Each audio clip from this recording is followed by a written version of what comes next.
والصلاة والسلام على النبي الأمين الذي قال: بلغوا عني ولو آية، وقال: ألا فليبلغ الشاهد الغائب. وعلى آله وأصحابه الذين انتشروا في أرجاء العالم لتحقيق توجيهات النبي الكريم صلى الله عليه وسلم. أما بعد، فأعوذ بالله من الشيطان الرجيم. بسم الله الرحمن الرحيم. رب زدني علما.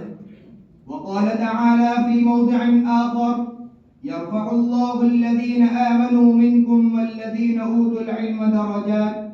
صدق الله العظيم. رئيس الحفل الميمون والضيوف الأكارم والمستمعون، حديثي اليوم معكم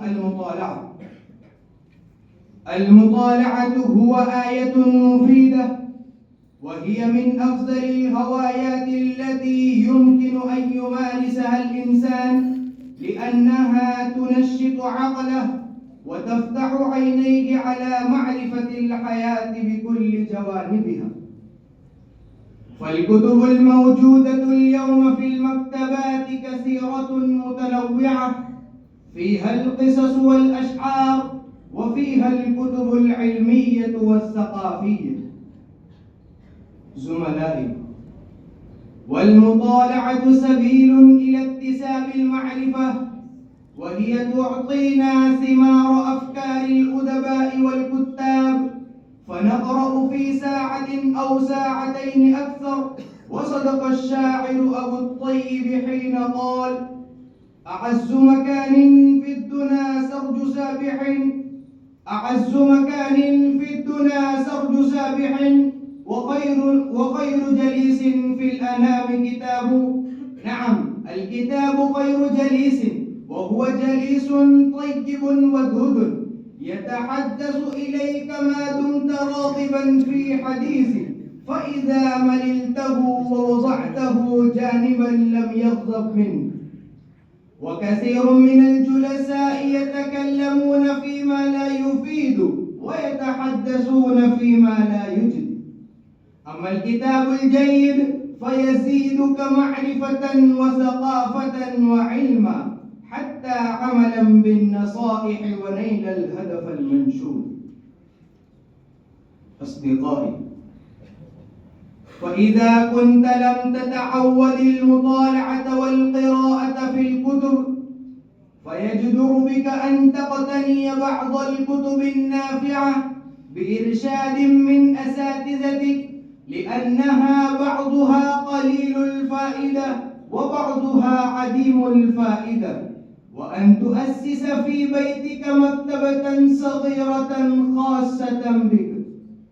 ولكي تحب المطالعة، فإن من المهم جدا أن تبدأ بقراءة القصص الرشيقة الجذابة. فإذا بدأت بقراءة كتاب أو قصة ولم يعجبك فاتركه واقرأ غيره.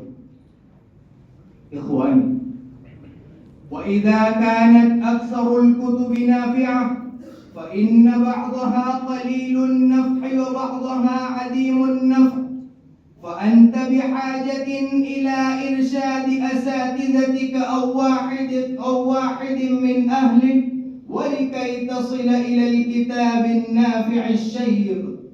حين تتعود القراءة وتحبها، فستجد أن قراءة ساعة واحدة خير لك، وأكثر متعة من قضاء ساعات طويلة أمام شاشة التلفزيون أو في ملاعب الكرة. كما قال الشاعر: وأفضل ما اشتغلت به